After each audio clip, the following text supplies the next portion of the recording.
जय हिंद फ्रेंड्स। तो यहाँ पर हम आपके लिए paper code BEGC 101 Indian classical literature के कुछ इंपॉर्टेंट क्वेश्चंस को डिस्कस करेंगे जो आपके जून एग्जाम के लिए इंपॉर्टेंट हैं। तो आप लोग इस क्लास को पूरा एंड तक देखिएगा।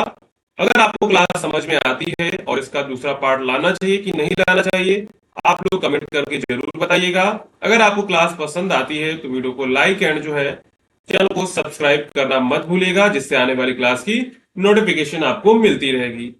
और अगर आप लोग इस सब्जेक्ट के गेस्ट पेपर को परचेज करना चाहते हैं जिसमें हमने PYQ प्लस जो है बुक से जो इंपॉर्टेंट क्वेश्चंस आपके एग्जाम में आ सकते हैं वो सभी क्वेश्चंस हमने हर गेस्ट पेपर में कवर किए हुए हैं, तो उसे आप हमारी वेबसाइट से डाउनलोड कर सकते हैं। अगर आप वेबसाइट से नहीं कर पा रहे हैं तो आपको डिस्क्रिप्शन में एक नंबर दिया गया है 9580023321, तो आप लोग इस नंबर पे जो है व्हाट्सएप मैसेज करके परचेज कर सकते हैं।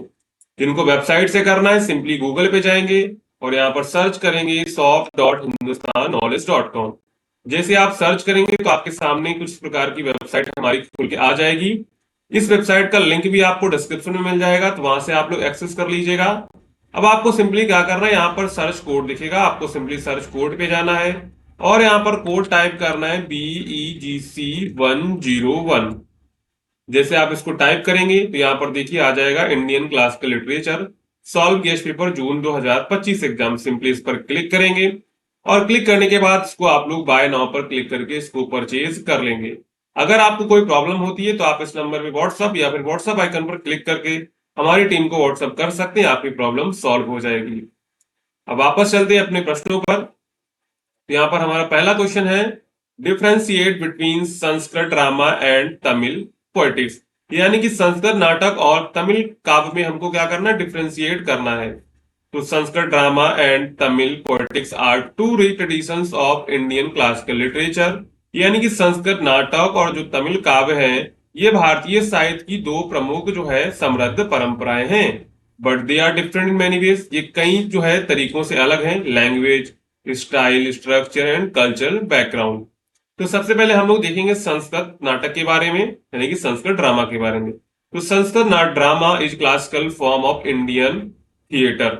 यानी कि जो आप लोगों का संस्कृत नाटक है वो भारतीय रंगमंच का शास्त्रीय रूप है। यानी क्लासिकल का मतलब क्या है, शास्त्रीय। रिटन इन संस्कृत लैंग्वेज, जो कि संस्कृत भाषा में लिखा गया, इसमें लिखा गया है संस्कृत भाषा में। One of the most famous text on Sanskrit drama is Natyashastra by Bharat. यानी कि सबसे जो फेमस जो प्रसिद्ध ग्रंथ है संस्कृत नाटक का वो क्या है, नाट्यशास्त्र है। और किसके द्वारा लिखा गया था, भरत के द्वारा लिखा गया था। Which give details rule on acting, stage design, emotions, characters and plots. Some famous Sanskrit dramatics include Kalidasa, Bhasa and Bhavabhuti.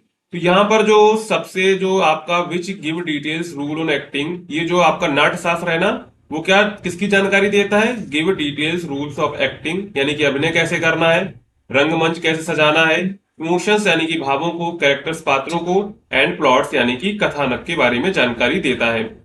सब फेमस संस्कृत ड्रामेटिक्स यानी कि संस्कृत के नाटककार सबसे उसमें सबसे प्रमुख कौन है, कालिदास, भास और जो है भावभूति इसमें जो है सबसे प्रसिद्ध जो है यहाँ पर नाटककार हैं।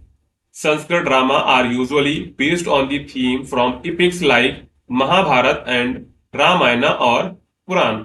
यानी कि संस्कृत ड्रामा हो, जो संस्कृत नाटक होते हैं यूजुअली किस पर बेस होते हैं, जैसे महाभारत लाइक महाभारत, महाकाव्य जैसे महाभारत, एंड रामायण और पुराणों पर आधारित होते हैं।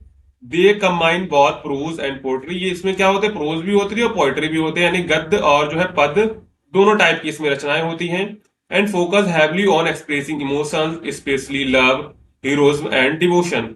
The structure is formal and follow specific rules like the hero must not die and the story usually ends happily. यहाँ पर जो स्ट्रक्चर होता है एक फॉर्मल औपचारिक यहाँ पर स्ट्रक्चर होता है, ठीक है, औपचारिक स्ट्रक्चर होता है और इसमें जो है कुछ जो है स्पेसिफिक रूल को फॉलो किया जाता है। जैसे कि यहाँ पर हीरो की मृत्यु नहीं होती है और स्टोरी जो कहानी होती है वो हमेशा प्रसन्नता यानी खुशी के साथ समाप्त होती है। इसके बाद है तमिल पोएटिक्स। अब देख लेते हैं तमिल काव्य के बारे में। तो Tamil poetics is mainly found in the Sangam literature. जो तमिल काव्य है वो संगम लिटरेचर में पाया जाता है।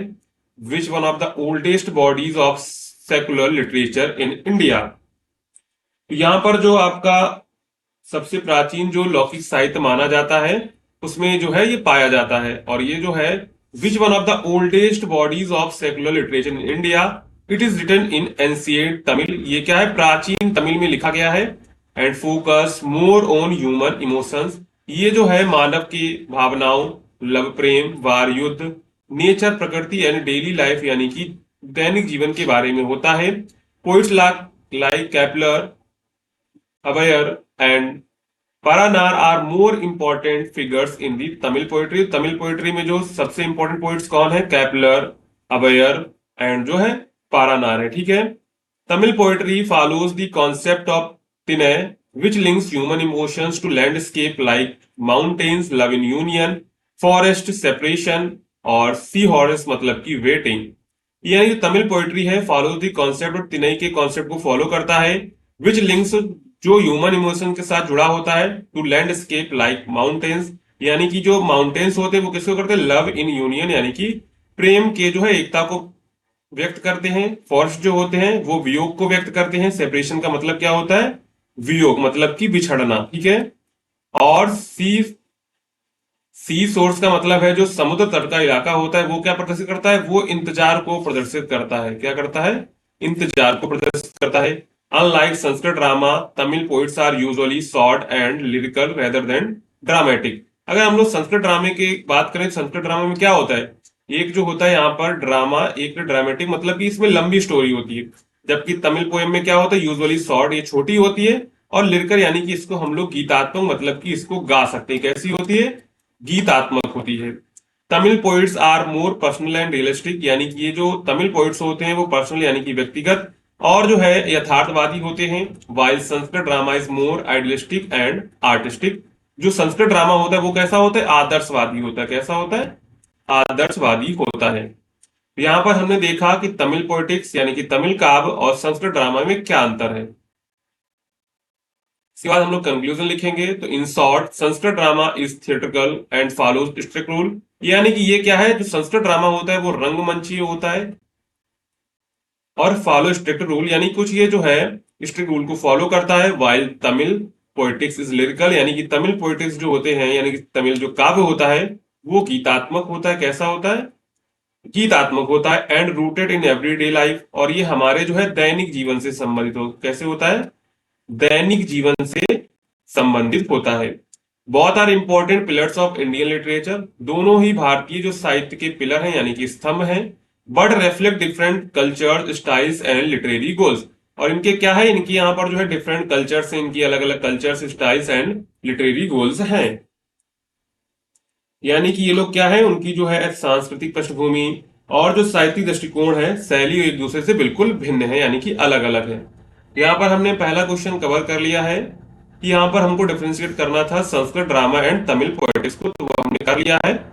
अब यहाँ पर चलते हैं, दूसरा प्रश्न है। यहाँ पर दूसरा क्वेश्चन है, how does the Mahabharata differ from western classical epics, give examples. यानी कि जो महाभारत है वो वेस्टर्न मतलब कि पश्चिमी क्लासिकल एपिक्स से, काव्य से कैसे डिफर है, मतलब कि भिन्न एग्जाम्पल के साथ हमको यहाँ पर बताना है। The Mahabharata is one of the greatest epics of ancient India, यानी कि प्राचीन भारत में जो सबसे महान महाकाव्य है वो कौन सा है, महाभारत है। Written by the sage Vyasa, जो ऋषि व्यास के द्वारा लिखा गया था। It is often compare the western classical epics like Homer's Iliad and Odyssey, यानी कि अगर हम लोग इसकी वेस्टर्न क्लासिकल एपिक्स से अगर हम लोग तुलना करें तो ये जो है लाइक होमर इलियाड्स की जो एपिक्स है एंड जो है ओडिसी है, इनके साथ हम लोग इसकी तुलना कर सकते हैं। While all these works are grand and deal with heroic tales, यानी ये क्या करते हैं, ये तो मान तो है, साथ में क्या है, जो ये होमर्स इलियाड की और जो ओडिसी है ना, ये भी एक तरीके के अपने जो है अपने युग में सबसे इंपॉर्टेंट थे, फेमस थे। लेकिन जो महाभारत है ना, is quite different in several keys ways, यानी कि जो महाभारत है इनसे कुछ मुद्दों में अलग है। तो उसमें मुद्दे कौन कौन से जिसमें ये डिफरेंट है, तो लेंथ एंड कॉम्प्लेक्सिटी, यानी कि ये क्या है, इसकी लंबाई सबसे ज्यादा और इसकी जटिलता। तो Mahabharata is the longest epic in the world, यानी कि जो महाकाव्य है वो सबसे लंबा महाकाव्य है दुनिया में। विथ अराउंड यहाँ पर जो है लगभग 1 लाख वर्सेज यानी लगभग 1 लाख यहाँ पर श्लोक हैं। कितने हैं? लगभग जो महाभारत में कितने श्लोक हैं? 1 लाख श्लोक देखने को मिलते हैं। In comparison the Iliad and the Odyssey have only around 15,000 lines each. अगर हम लोग इलियाड और ओडिसी में देखें तो वहां पे लगभग जो है 15,000 लाइन्स होती है, यानी कि वहां पर पंक्तियां हैं। यहाँ पर क्या है? श्लोक है। The Mahabharata is not just a war story, यानी कि महाभारत कोई युद्ध की कहानी नहीं है। इट इंक्लूड्स हिस्ट्री, इसमें क्या है? इतिहास के बारे में, फिलोसफी दर्शन, मोरल लेसन मतलब नैतिक शिक्षाएं, and stories with in stories मतलब कि उपकथाएं भी इसमें शामिल हैं। It is like a library in one book, यानी इसमें क्या है? एक किताब में पूरी जो है पुस्तकालय समाहित है। Western epics are more focused on one main story और करेक्टर्स, यानी जो पाश्चात्य के यानी कि पश्चिमी जो महाकाव्य हैं वो किस पर फोकस करते हैं? वन मेन स्टोरी पर या फिर वन कैरेक्टर पर। Like Achilles and Iliad and Odysseus in the Odyssey, यानी कि अगर हम लोग देखें तो इलियाड में क्या है? एकिल्स पे फोकस किया गया है, और जो है ओडिसियस जो है वो ओडिसी में, अगर हम लोग बात करें तो ओडिसी में जो है ओडिसियस पर फोकस किया गया है, यानी कि वन कैरेक्टर होते हैं। यानी कि अगर हम लोग देखें तो वेस्टर्न जो एपिक्स होते हैं वहां पर सिर्फ वन कैरेक्टर पर फोकस किया जाता है। यहाँ पर जो अगर हम महाभारत की बात करें तो यहाँ पर जो है डिफरेंट यहाँ पर कैरेक्टर्स हैं और सभी पर यहाँ पर जो है फोकस किया गया है। इसके बाद बात करें फिलोसफिकल एंड रिलीजियस डेप्थ, तो इसकी जो दार्शनिक और धार्मिक गहराई जो है वो सबसे ज्यादा है। One major difference is the spiritual and philosophical depth of Mahabharata. यहाँ पर अगर हम लोग बात करें तो महाभारत की एक सबसे बड़ी विशेषता क्या है? इसकी आध्यात्मिक और जो है दार्शनिक गहराई है। इट इज कॉन्टेंस दी भगवत गीता, इसमें क्या है? भगवत गीता आती है। ये सेक्रेड हिंदू टेक्स्ट जो हिंदुओं की सबसे पवित्र ग्रंथ है। Where lord Krishna teachers Arjuna, जहां पर जो है लॉर्ड यानी कि लॉर्ड कृष्णा जो है टीचर्स सिखाते हैं अर्जुन को डीप लेसन्स अबाउट लाइफ, यानी कि जीवन के बारे में गहरे रहस्य, ड्यूटी कर्तव्य एंड दी सोल आत्मा के बारे में जानकारी देते हैं। This is more than A heroic story, यहाँ पर जो ये स्टोरी है एक जो है हीरोइक स्टोरी से ज्यादा है। It is a guide for living, यहाँ पर जैसे अगर हम लोग बात करें तो वेस्टर्न इपिक्स है तो वहां पर क्या होता है? वहां पर हीरोइक स्टोरी होती, कैसी होती है? वहां पर जो है हीरोइक स्टोरी होती है। और अगर हम लोग बात करें महाभारत, तो महाभारत में क्या सिखाया गया? महाभारत में सिखाया गया हमको जो है अपने दैनिक जीवन यानी कि जीवन के जीने की कला को सिखाया गया है। Western epics on the other hand focus more on heroism, यानी कि जो वेस्टर्न एपिक्स यानी कि जो पश्चिमी महाकाव्य है वो किस पर फोकस करते हैं?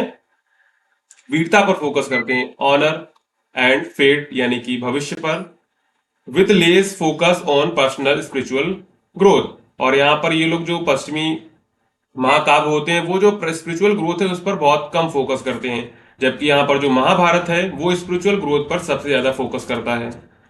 इसके बाद है पोर्ट्रायल ऑफ कैरेक्टर, यानी कि चरित्रों का जो है चित्रण। तो in the Mahabharata characters are not completely good और इविल, तो यहाँ पर जो महाभारत में कैरेक्टर्स है वो ना ही ज्यादा पूरी तरह से अच्छे और ना ही पूरी तरह से इविल है यानी कि दुष्ट है। They are complex and human, वे जटिल हैं और मनुष्य हैं। For example Karna is loyal and generous but support the wrong side. अगर हम लोग बात करें तो यहाँ पर जो कर्ण होता है वफादार होता है, उदार भी होता है, लेकिन वो गलत पक्ष में होता है। Yudhishthira is wise and just but he gambles away his kingdom. अगर हम लोग यहीं पर बात करें, युधिष्ठिर ज्ञानी होते हैं और धर्मपरायण भी होते हैं, लेकिन जुए में अपना वो है राज्य हार बैठते हैं। In western epics heroes like Achilles और Odysseus are usually brave and noble. अगर हम लोग यहाँ पर बात करें तो पश्चिमी महाकाव्य में क्या होता है? नायक जैसे अकील्स और जो है ओडिसियस होते हैं प्राय साहसी और महान होते हैं। While villains are clearly bad, और यहाँ पर जो विलेंस होते हैं वो क्लियरली जो है पूरी तरह से बैड होते हैं, यानी जो खलनायक रूप के होते हैं विस्पष्ट रूप से कैसे होते हैं? बुरे होते हैं। The Mahabharata shows that the right and the wrong are not always simple. यहाँ पर जो महाभारत वो हमको दिखाती है कि सही और गलत हमेशा स्पष्ट नहीं होते हैं। हम लोग पूरी तरह नहीं कह सकते हैं कि कोई व्यक्ति पूरी तरह गलत है या फिर पूरी तरह सही है। अब यहाँ पर रोल ऑफ वुमेन, स्त्रियों की भूमिका इसमें देखते हैं। तो women is Mahabharata like Draupadi, Kunti and Gandhari have strong voices and play important roles in the story. जैसे महाभारत में द्रौपदी, कुंती और गांधारी जैसी महिलाएं जो हैं सशक्त हैं, कैसी हैं? सशक्त हैं, स्ट्रांग हैं। एंड कथानक जो है play important roles in the story, यहाँ पर जो कहानी में जो वो लोग होती है महत्वपूर्ण भूमिका निभाती हैं। Draupadi insult in the court leads to the Great War in Western epics. Women often have less active roles. For examples, Helen in the Iliad is the cause of war, but she does not take part in it directly.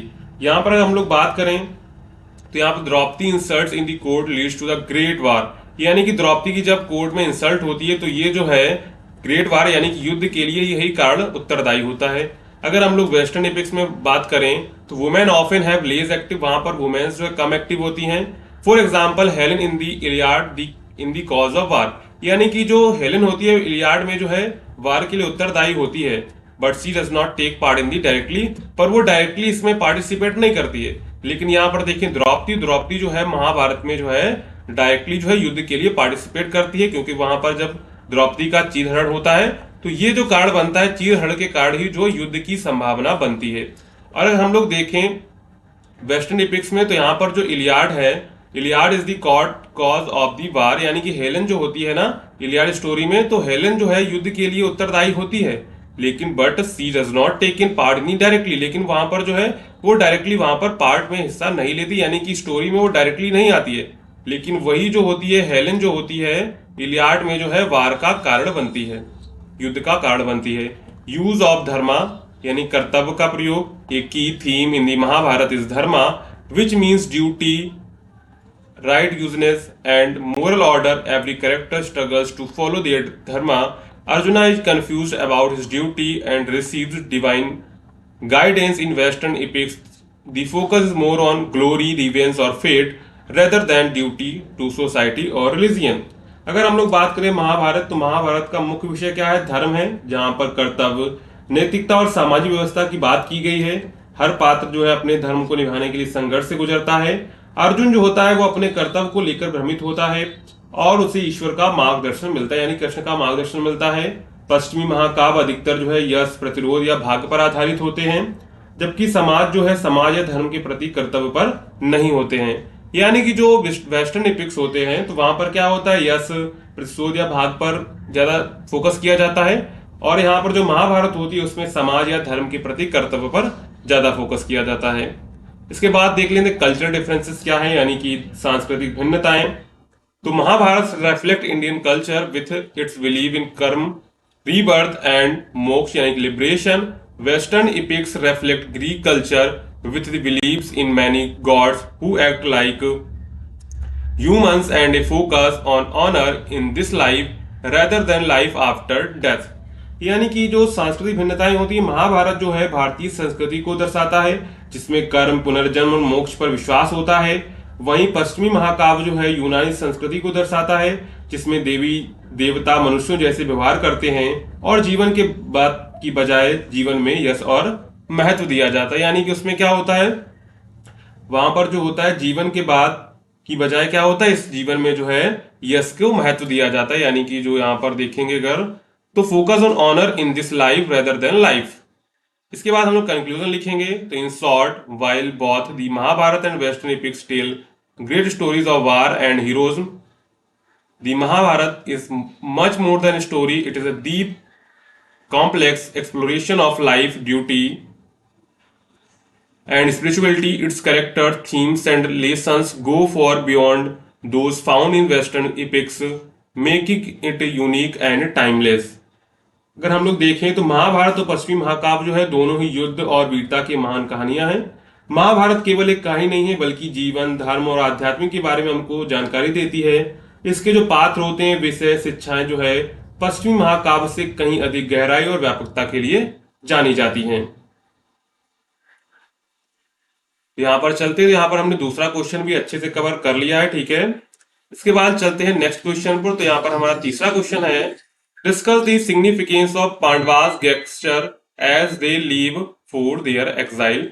यानी कि जब जो पांडव लोग exile यानी कि वनवास को जा रहे थे तो उनके हाव भाव क्या थे, उसका क्या महत्व है, उसके बारे में यहाँ पर हमको डिस्कस करना है।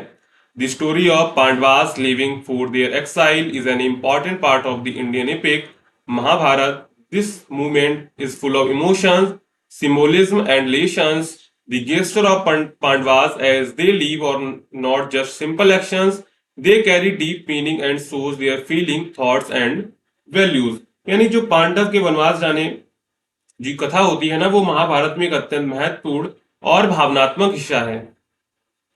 यह क्षण केवल एक घटना नहीं है, this movement is full of emotions, बल्कि ये गहरे भावों, प्रतीकों और जीवन की शिक्षाओं से भरा हुआ है। Is full of emotions, symbolism and relations. The gesture of Pandavas as they leave are not just simple actions.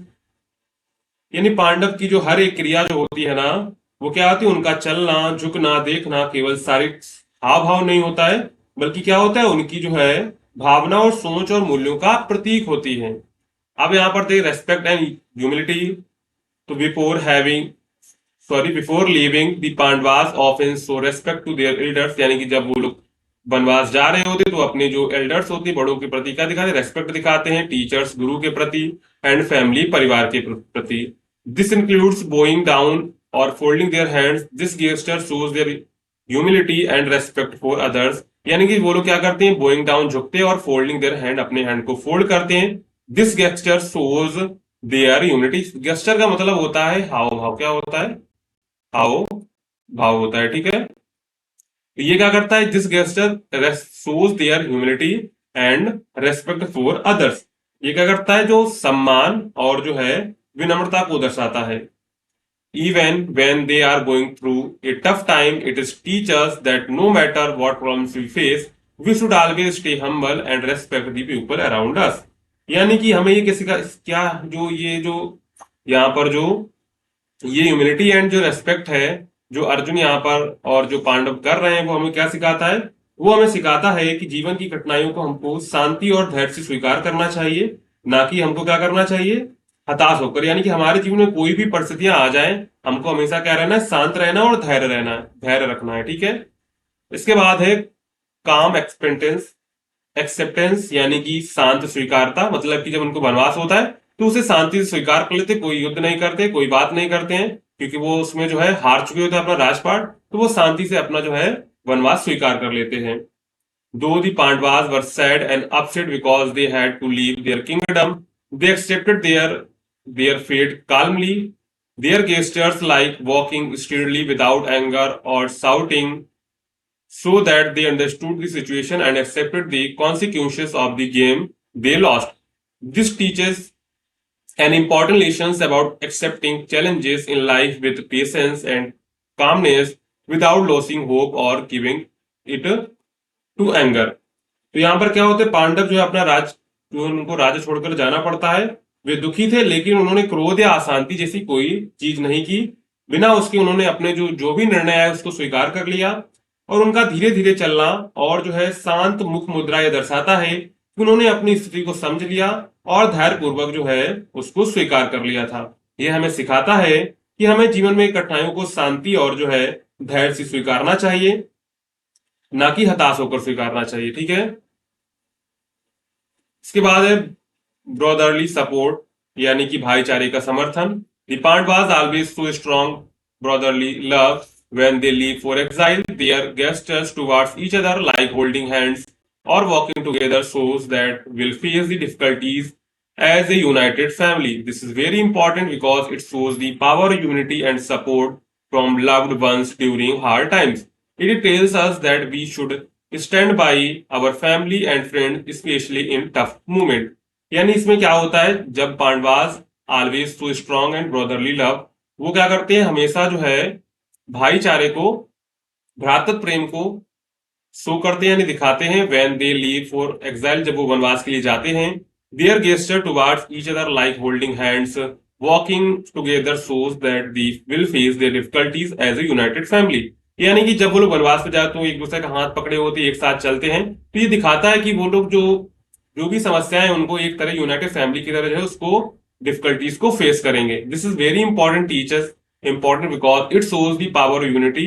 ये इसलिए महत्वपूर्ण है क्योंकि ये यूनिटी की पावर को दिखाता है and support from loved ones during hard time. It tells us that we should stand by our family friends and specially in tough moments.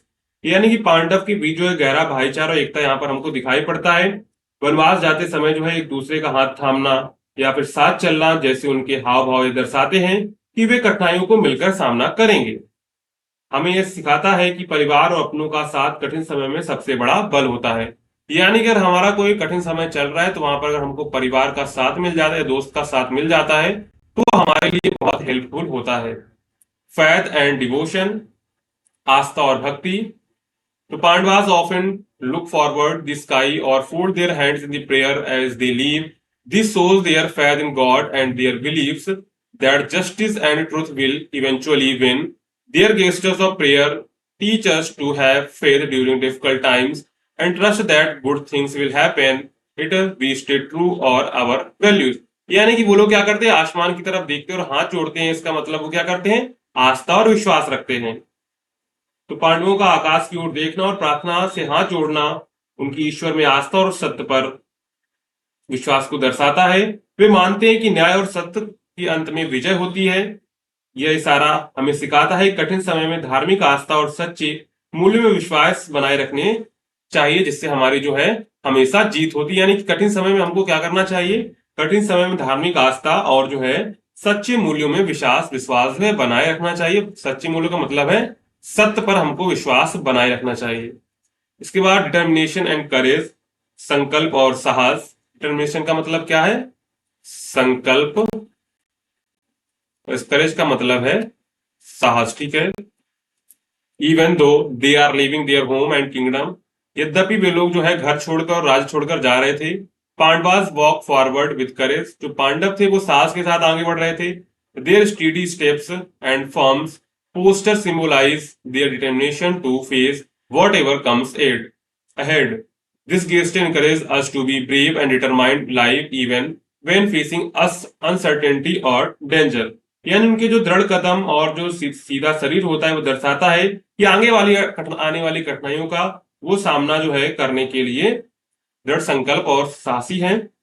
यह हाव भाव हमें प्रेरणा देता है कि हमें अनिश्चितता और संकट के समय भी साहस और है आत्मविश्वास बनाए रखना है। यानी कि कोई भी संकट आता है या फिर कोई अनिश्चितता आती है तो हमको हमेशा तैयार रहना चाहिए। इसके बाद है शोरो एंड सैडनेस, मतलब कि वियोग और पीड़ा।